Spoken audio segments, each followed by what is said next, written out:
Welcome to another video. You've got Mr. Everything English, and this is the first of 3 videos getting us ready for our first English literature exam next week. Now today guys, it is Friday. There will be a video coming out today, which is this video here, where we're covering what you're actually marked on in the English literature exam, because that is what we have to do in all of our essays. Then tomorrow's video, which is Saturday, we will go over how to write a pretzel paragraph for an English literature essay. And then on Sunday, we will be going over answering an entire question around an inspector calls. Now, each video, guys, leads up to the next. First, you must understand what you have to do, which is this video. Then we're going to go through how you do it, which is how to write a pretzel paragraph. Because once you are able to understand how to write one paragraph, in English literature, it's literally a copy and paste job because the structure of the paragraph remains the same. And finally, guys, we're going to put it into practice when we go over an inspector calls. When it comes to English literature, what are you actually marked upon? Now, I've said this before a gazillion times, but let's go over it as we're very close to our exams. Guys, for English literature, right, we are marked on 3 things. You are marked on AO1, on AO2, and AO3. These are the 3 different elements that you're marked upon. Now, the exam board doesn't divide them like this. But if I was dividing them, I would say this is worth about 40%, 40%, 20%. If I was dividing it. But that's just to show you guys where the importance lies. Now we start at the top. Guys, we start at the top. And AO1, it looks at 2 things. Now, yes, of course, if you go to the exam board's website and you read how they've written AO1, AO2, AO3, it sounds super complicated. And it's very hard to understand what they mean by certain terminology, especially for a student. So guys, I've tried to make it as clear as possible. So the first thing you're marked upon, guys, for English literature is the quality of the point. Guys, the first thing you're marked upon is the quality of your point. So for example, if in your exam, you want to say that Mr. Burling is a really bad character, you're probably correct in saying that, but it's a really bad point. It's not insightful, it's not detailed, it's not unique. So it's looking at how good is your point. And after the quality of your point, we then look at the quality of your reference, which basically means how good is your quote. Now, if you don't know quotes, then that's a different conversation. So please try to learn your quotes. Go back, guys, and watch my videos on top 10 quotes from Inspector Calls, from Jekyll and Hyde. But I really implore you guys to learn your quotes, because in learning your quotes, you will be able to do this part really, really good. So let's recap. AO1 looks at 2 things. How good is your point? Is it personal? Is it detailed? Is it insightful? Or is it just basic? And number 2, after you've made your point, what did you support it with? Did you have good evidence to back it up? Or maybe you couldn't remember any quotes. That is why your quotes are super important, guys. So this is our point. And this is our reference when it comes to our writing. Now, after we've done AO1, we also, in our exam, we have to do AO2. Now, AO2, it looks at the effect. And it looks at the effect of 3 things. It looks at the effect of language, of structure, and of form. AO2, guys, looks at the effect of these 3 things. When it talks about language, it's essentially talking about what we spoke about in English language paper 1, question 2. It's talking about language devices and words and phrases. So, similes, metaphors, and it's talking about verbs, adjectives, and so on. When it's talking about structure, it's talking about structural devices. However, when it comes to English literature, we add a few more to the list. For example, there are specific devices like enjambment and caesura for poetry that will not exist in the English language exam. So please learn those. And then we look at form.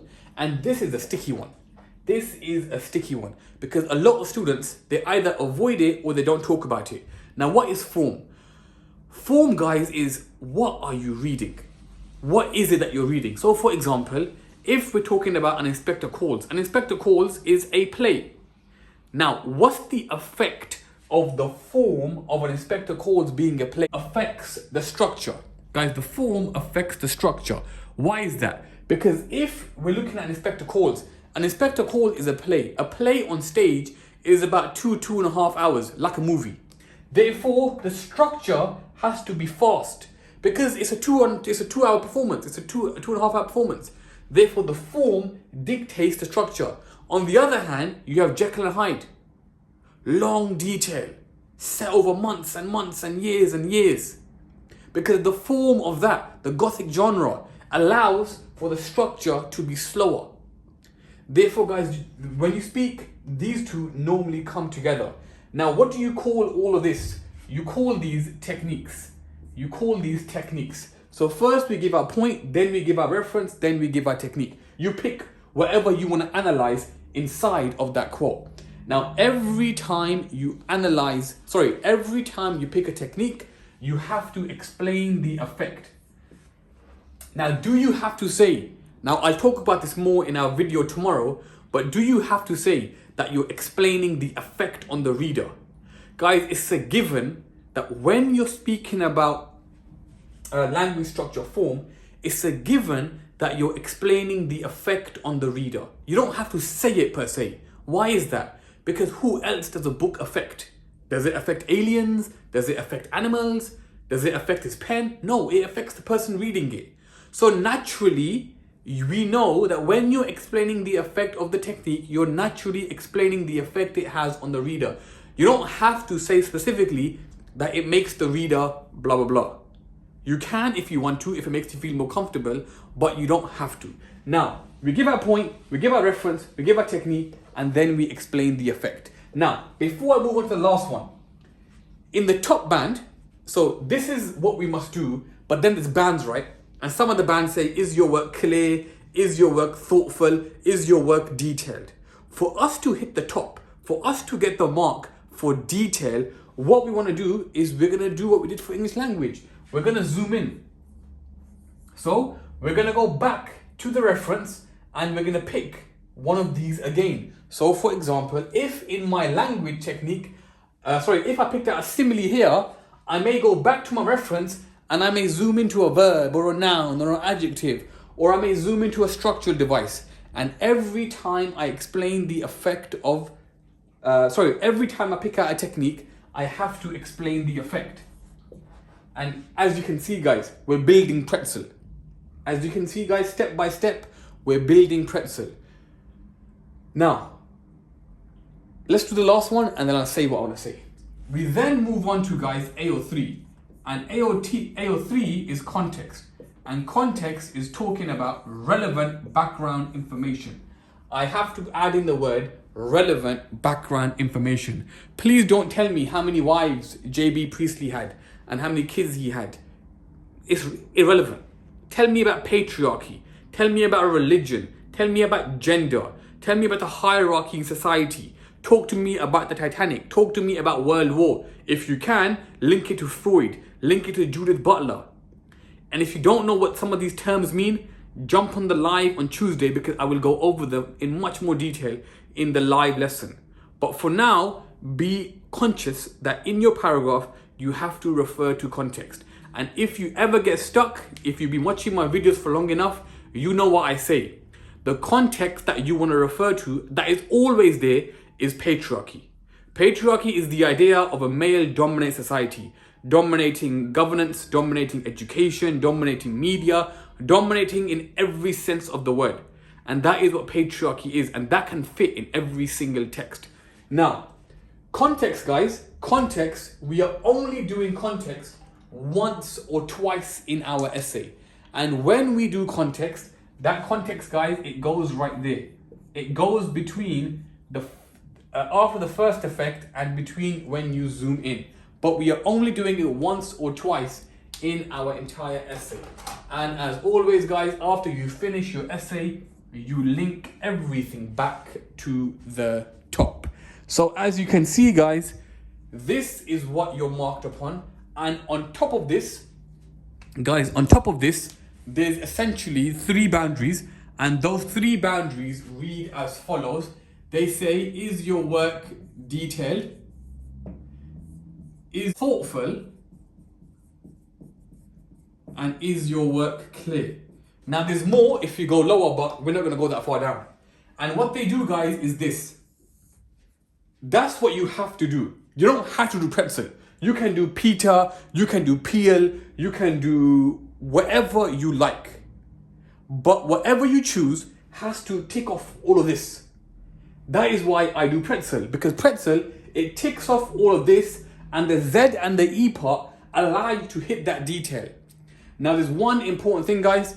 In English literature, in English language, we have 5 minutes per paragraph. In English literature, it's a 45-minute essay. For 45 minutes, we're looking at about 10 minutes per paragraph, maybe a little bit more. That's plenty of time. Therefore, the pretzel, each stage is way more detailed. For example, in English language, you're not marked on the quality of your point. But for English literature, yes, you are. Therefore, these phases have to be in much more detail. So guys, do jump on the video tomorrow where I go through how to actually write a pretzel paragraph. But regardless of what you use, on the day of your English literature exam, when you do your two questions, you have to make sure that you address this. Each paragraph of your writing must have 1, 2, 3, 4. Well, no, 1, 2, 3. And then let's say we're doing 4 paragraphs. 1, maximum 2 must have context. Please don't do context in every single paragraph. This is English, not history. And on this side, guys, this will dictate what mark you get. So let's say, guys, the essay's out of 30. Guys, let's say the essay's out of 30. Here, we're looking at 25 marks plus. This is about 21 plus. And this is about 17 plus. So ideally, guys, we're aiming for the top. So our work has to be detailed. We have to do this. Hence why I say we should be doing pretzel. All right, now that you all know what you have to do in your exam on Wednesday, in the next video, guys, we're gonna go over how to actually write a pretzel paragraph for English literature step by step. So guys, do tune in tomorrow to check out that video.